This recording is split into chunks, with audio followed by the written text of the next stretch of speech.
Hey guys, back again with more snare lessons.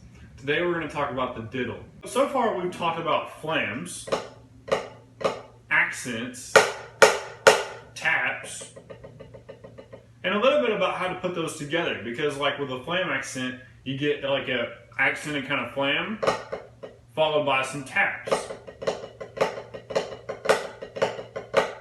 That sort of thing. So we've already been kind of putting these ideas together. Now this is going to be a whole new type of articulation, type of way to make our notes sound different.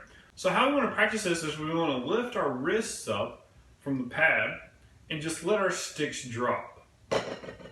And what the goal is here is we're just trying to get as many bounces as we can. So we're just letting the stick drop, letting the rebound bring the stick back up and down over and over again.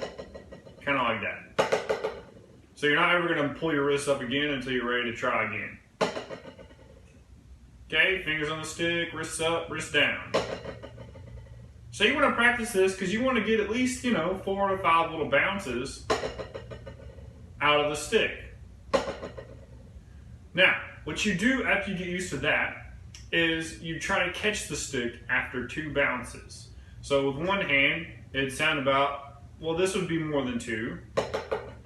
But what I try to do is I try to catch it, pull it back up after 2. Okay?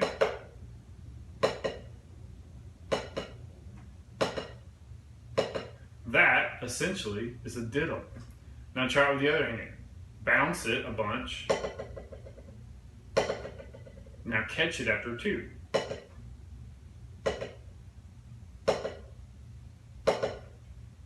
So essentially what a diddle is we're taking one downstroke with the wrist, and we're getting 2 notes out of one downstroke.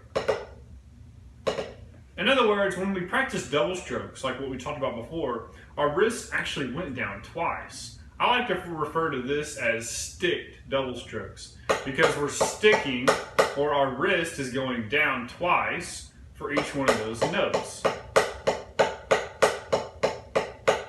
The reason the diddle is its own specific, interesting kind of technique is because we go down once with the wrist, in other words, 1 stroke, but we get 2 notes out of it because we're essentially bouncing the stick. So the first stroke is like a real stroke, and then the next stroke is actually just a bounce. But you get it to where it starts sounding the same. When you first do this, it's going to sound really closed, which means the 2 notes are going to be really close together, and they might not be the same volume. So you might have the first one louder than the other one. That sounds about like this. So the 2 things you want to think about with the diddle, after you get just the technique down, is you want to try to make those 2 strokes as even as possible, and you also want to concentrate on how open the diddle is. This is a really open diddle.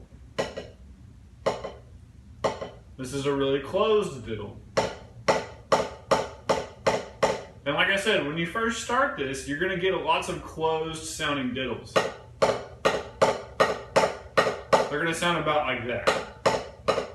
Now, there's different schools of thought on this. Some drum teachers think you should start out with your fingers open out wide like that. In my opinion, it's best to learn this with just regular technique where the fingers are resting on the stick and you're not flying the fingers out like you want to. You can still bounce the stick with your fingers on there, you just can't have a lot of pressure on the stick because then you don't get a bounce, you don't get rebound, and you can't do that. So you have to keep enough space in the stick for the bounce to happen. Now once you've gotten used to this technique, one thing that's good to do is this. Just like we did when we were doing this exercise, 8 on each hand and then 8 together. 1, 2, 3, 4, 5, 6, 7, 8. 1, 2, 3, 4, 5, 6. Together. 1, 2, 3, 4, 5, 6, 7, 8. And then you can try alternating, you can try going back and forth, but in the beginning it's going to sound kind of like this. And it's not going to sound how you want it to sound because you want it to sound like this. So to be able to connect those notes, you have to be able to control the space between both of those 2 notes. and we will get into that in the next video. Thanks for watching, guys. That's the diddle. To summarize, you want to start out by doing these kind of little exercises where the wrist is loose enough to let the stick bounce a bunch of times. Once you get comfortable with that, then take one hand and try to catch it after 2. Now that you have that technique down, do this exercise. 1, 2, 3, 4, and try to make them sound the same. You don't want this one to be and this one to be, because those are 2 different kinds of diddles. So thanks for watching, guys, and if you have any questions or you want to schedule a lesson, link is in the description. Thanks.